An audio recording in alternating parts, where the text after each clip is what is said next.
What's up, Blazionaires and Blazionettes? So I finally seen the movie. And this is going to be a spoiler-free review, so do not worry, you are safe. There's not going to be any spoilers in this review. Now, the plot basically follows T'Challa after the events of Captain America Civil War, where he goes back to his home in Wakanda to take place as king of Wakanda, and someone comes along to challenge him and take that power away from him. And that's basically the plot of the movie without giving away any spoilers. In other words, there's going to be a lot for you to sink your teeth into. I shit you not. And I gotta say, this is not your typical all-black cast movie, and it's not your typical superhero movie. I mean, where it does not rely on being in the projects and saying the N-word numerous times, and it does not rely on it just being a full-on superhero movie. And also another good thing about it is that it doesn't really rely on the fact that it's a part of the Marvel Cinematic Universe. It sort of feels like its own thing. Like, if you just watch this movie and not watch the other movies, it wouldn't necessarily ruin the experience for you. It kind of feels like as if it were standing on its own. And even though there are a few reminders that it's a part of the Marvel Cinematic Universe, like where there's Claw, who is in Avengers: Age of Ultron, and then there's the character Everett Ross, who was also in Captain America Civil War, along with T'Challa. So those are, basically there are very few of those reminders.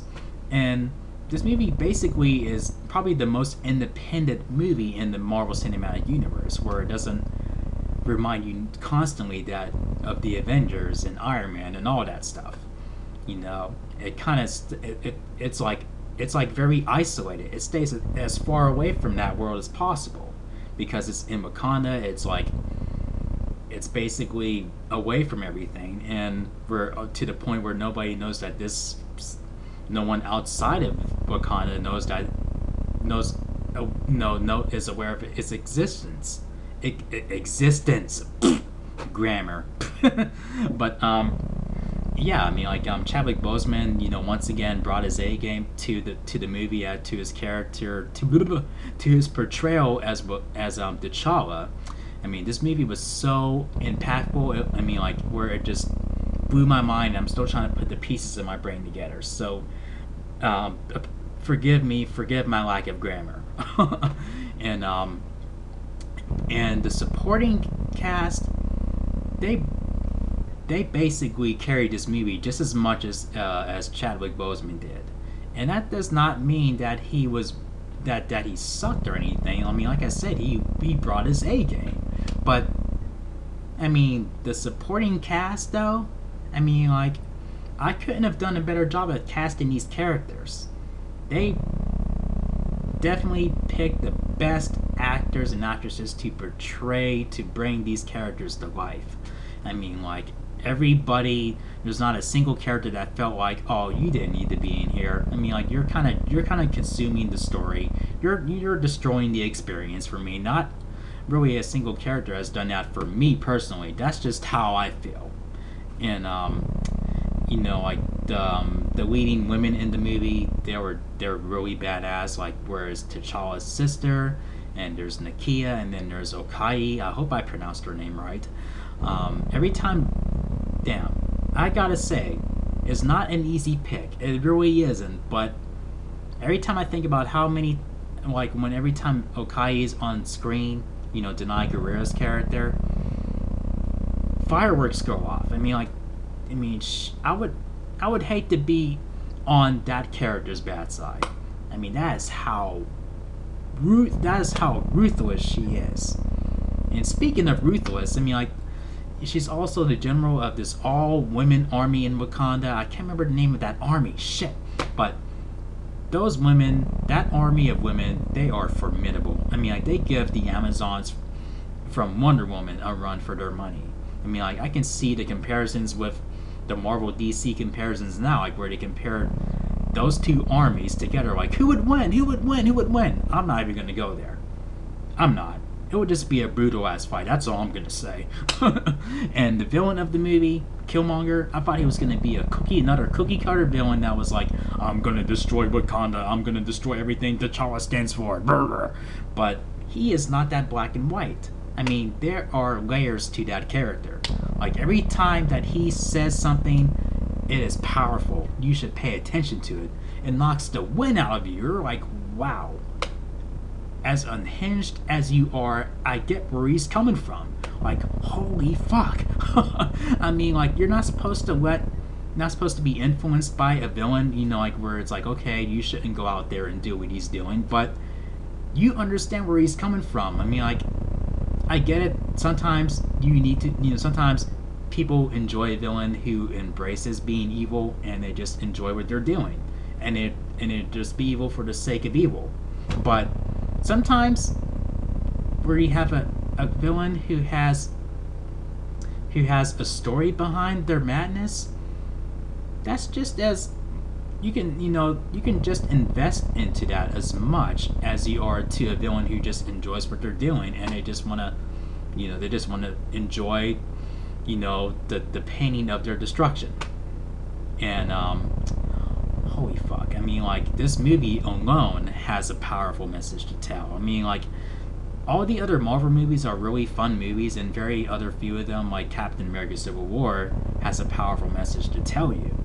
While other movies are fun movies, and they're staying true to who the characters are, and you can identify with those characters too. But just with this movie and how this movie tries to push you back into your own reality and just look at how your own reality is, and you see how the black community, you know, it makes you look at how the black community is, and just look at a bigger picture of basically the ugly world that we live in. And I think that's one of the beautiful parts about these superhero movies, where it makes you, you know, look to that and identify with your own personal struggles and with the struggles of others, and that can help you basically identify with them more. And people in this movie, people who went to go see this movie were dressed up in African clothes, and it was really, really powerful of how this movie is touching the lives of everybody. And I only went to represent Black Panther. I mean, the character. I mean, it's crazy. I mean, like, I saw more people dressed up in African clothes than I did in Marvel clothes. I mean, that's how powerful this movie is. Like, what they're doing with the elements of the story. And I loved every minute of this movie from beginning, middle, and end. I mean, it was a fun tour of Wakanda, a fun grand tour. And I did not want it to be over. It was 2.5 hours, and it felt like it was an hour and a half movie. And holy shit, I mean, like, and with the typical villain, I think that's what Claw kind of is.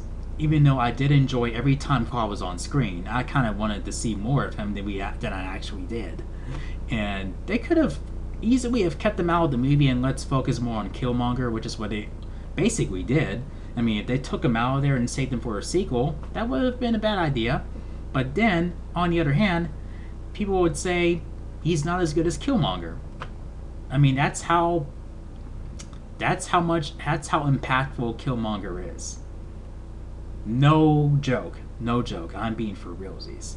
And this movie, I love how Marvel's not afraid to go to different places, and this movie is no exception, not even in the slightest. And oh man, I mean, this is one of the best movies of the year, and I really had a great time with it. This may be one of the best movies ever made. And with that all being said, this gets 4.5 chair spins out of 5. So here we go. 1, 2, 3, 4. Oh, whoop. I guess that was okay. 4.5 chair spins. So yeah, go see this movie. You will not regret it. And stay through the credits if you're not a superhero fan. You just want to see this movie because it looks like a really good movie. This is good for all parties alike. If you just want to go see a good movie, if you're a comic book fan, or if you're a fan of Black Panther, if you're a Marvel fan, or if you're just a fan of movies, really good movies in general. I mean, this is a movie. This is a movie experience for all parties. So if you guys enjoyed my review, make sure you thumb up the video, click subscribe if you're new to the channel. Thank you for watching, and I'll see you guys in the next video. Wakanda forever.